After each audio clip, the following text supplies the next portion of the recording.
दोस्तों, पौधों को अपना निशाना बनाने के लिए कई चीज़ें अटैक करती हैं, पर इनमें जो सबसे ज़्यादा कॉमन है वो है दोस्तों फंगस।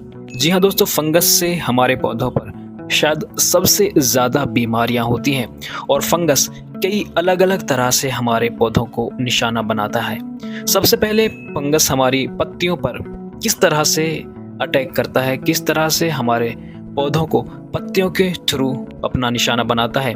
तो इसमें दोस्तों सबसे पहली बीमारी आती है पाउडरी मिल्ड्यू। दोस्तों, पाउडरी मिल्ड्यू में वाइट कलर का पाउडर पत्तियों पर दिखाई देता है और ये पाउडर तने यानी कि स्टेम पर भी दिखाई देता है। इसके अलावा ये बर्ड्स पे भी दिखाई देता है, जैसा कि गेहूं और ग्रेप्स यानी कि अंगूर के केस में दिखाई देता है। दूसरी बड़ी बीमारी जो पत्तियों पर फंगस की वजह से लगती है वो है दोस्तों डाउनी मिल्ड्यू, और इसमें दोस्तों येलो कलर के स्पॉट्स पत्तियों पर दिखते हैं और ये आम तौर पर ये स्पॉट्स पत्तियों की नीचे की तरफ दिखते हैं, तभी इसको डाउनी मिल्ड्यू कहा जाता है। और ये येलो कलर के स्पॉट्स कई बार ग्रेइश फंगल ग्रोथ में भी कन्वर्ट हो जाते हैं और ये हमें मेज और ग्रेप्स में आमतौर पर दिखता है। इसके बाद नंबर आता है लीफ स्पॉट का। ब्राउन और ब्लैक कलर के ये स्पॉट्स शुरुआत में येलो होते हैं और बाद में ब्राउन और ब्लैक में कन्वर्ट हो जाते हैं, और इसका एग्जाम्पल है मस्टर्ड के ऊपर अल्टरनेलिया लीफ स्पॉट। इसके अलावा दोस्तों रस्ट अलग अलग तरह के होते हैं। इसमें शुरुआत में पत्ते पर रेडिश ब्राउन कलर का स्पॉट बनता है जो बाद में ब्लैक पस्ट्यूल्स में कन्वर्ट हो जाता है, और ये पत्तियों के अलावा हमारे स्टेम्स यानी तने पर भी दिखाई देता है, जैसा कि गेहूं में पक्सीनिया स्पीसीज की वजह से रस्ट पैदा होता है। ये बात थी दोस्तों पत्तियों के ऊपर। इसके अलावा स्टेम और रूट्स पे भी फंगस किस तरह से अटैक करता है, उसमें सबसे क्लासिकल एग्जांपल है स्टेम रस्ट का।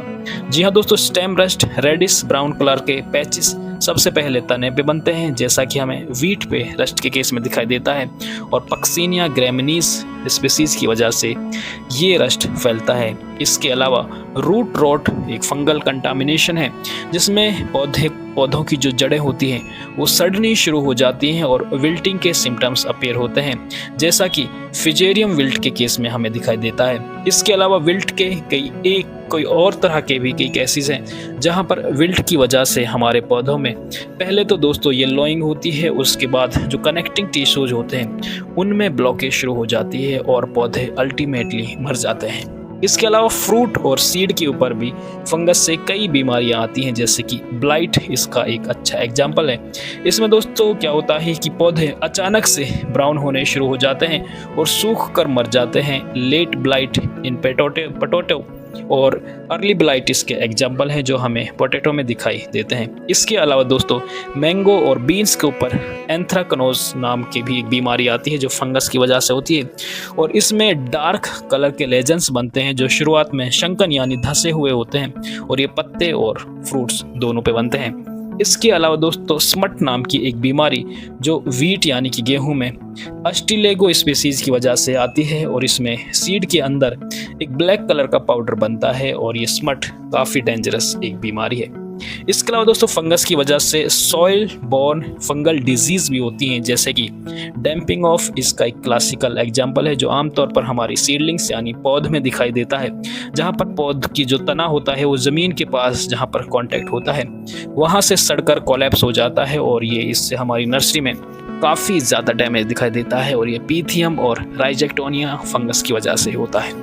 इसके अलावा दोस्तों क्लब रूट एक और ऐसी डिजीज़ है जहां पर पौधों की जो रूट्स होती हैं वो पहले सूजन उनमें आती है, स्वेलिंग आती है, और उसके बाद वहां से टूटनी शुरू हो जाती हैं, और ये हमारी क्रूसीफेरस प्लांट्स जैसे कि गोभी, बंद गोभी और ब्रोकली में दिखाई देता है।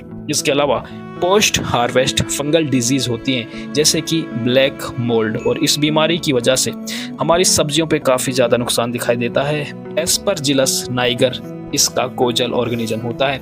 तो इस तरह से दोस्तों फंगस की वजह से पौधों में ढेर सारी बीमारियां होती हैं जो आजकल हमारे सामने होती हैं, और इसे कंट्रोल करने के लिए हम फंजीसाइड या फिर फफूंदनाशक का इस्तेमाल करते हैं।